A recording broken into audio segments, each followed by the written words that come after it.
With over 1,500 children in Polk County needing to be removed from their houses due to neglect or abuse, the Guardian Ad Litem program is here to help. And with us today from that program are Dawn Shinsky, who is a recruiter, and Cynthia Chris, who is a volunteer Guardian Ad Litem. Welcome. Thank you for having us. Oh, thank you so much for coming out, ladies. Now, Dawn, tell us a little bit about the Guardian Ad Litem program. The Guardian Ad Litem program is volunteers that stand up for children involved in dependency court. They've been removed from their families due to abuse and neglect. You've become a trusted friend, a mentor to these children. You're going to spend time with them, at least an hour a month, getting to know them. They're going through this turmoil in their lives, and you become that one constant, that one person that shows up every month for them. Also, you're talking to their doctors, their teachers, their caregivers, everyone involved in the case, so that you go to court with the information you need. What does the child need? What does the child want? What is in their best interest, in your opinion? And is the current placement a good placement for the children? Because that's so important. We take all these findings and bring them to the courts, then the courts can make good decisions based on the child's needs, and that's what's important. Now, I know you are a recruiter. What does that mean that you do exactly?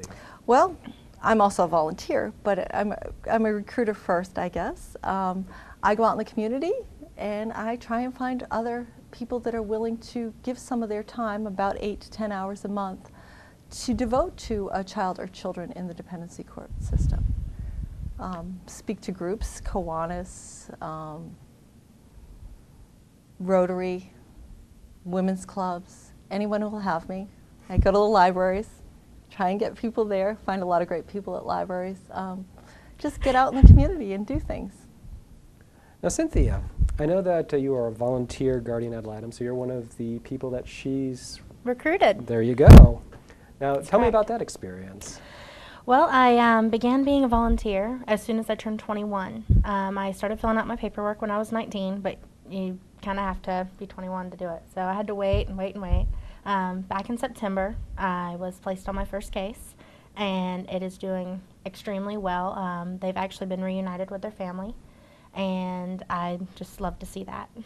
That's cool. Now, I know that you were telling me earlier that you recently had a case where you had a minor that you were representing who you found out had some special needs. So I've had training with children with special needs, and that's how I recognized it. And so the child, I keep wanting to say her name and I can't do that, but the child, she kept just trying to tell me stuff with her hands. Mm-hmm. And so I brought it to the court's attention, and they're finally getting her to learn sign language. And that's a big thing for her, because later in life she may be able to get a job, she may be able to teach, she could do just about anything in either language. So. And the great thing about that is the fact that the Guardian, if it wasn't for the Guardian Ad Litem program, it probably never would have been noticed. And her life is completely changed because of that. That's great. Now, what if someone wants to become a Guardian Ad Litem? What's the process for that? It's a very easy process. Get in touch with us. We have a simple application they fill out.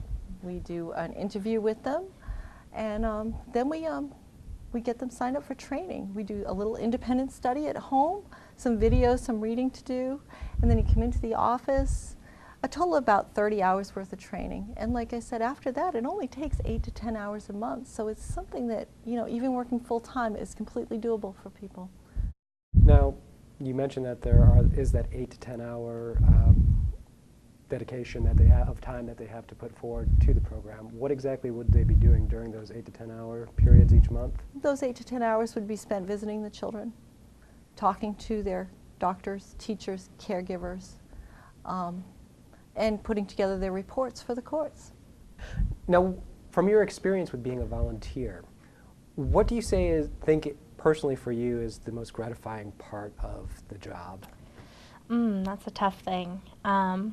I decided to be a voice because I didn't have one.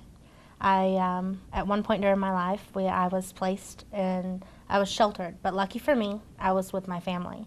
I was sheltered with my grandparents. There was abuse in my home, and we were removed, and it was crazy. And I ended up, all through junior high and high school, I was the bad kid, the behavior problem. You know, something's wrong with her.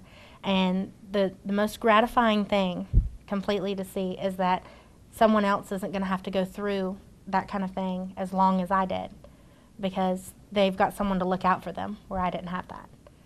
So being a voice is gratifying enough, but watching a child have a voice is the most gratifying thing. Well, ladies, thank you so much for coming out today and telling us a little bit more about the Guardian Ad Litem program.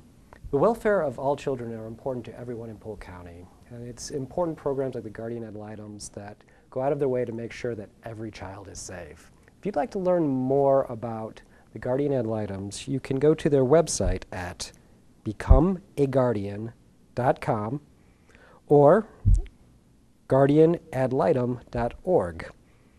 Or you can give Don Shinsky a call at 863-534-4605.